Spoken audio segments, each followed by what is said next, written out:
Pedro fugiu com a noiva na hora de ir pro altar, com a filha de João.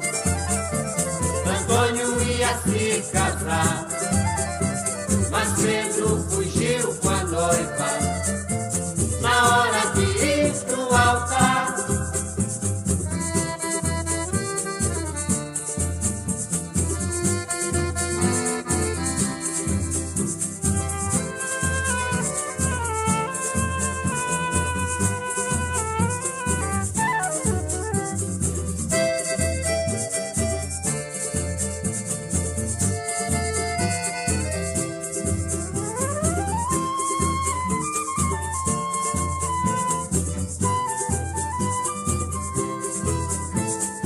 Com a filha de João, Antônio ia se casar, mas Pedro fugiu com a noiva na hora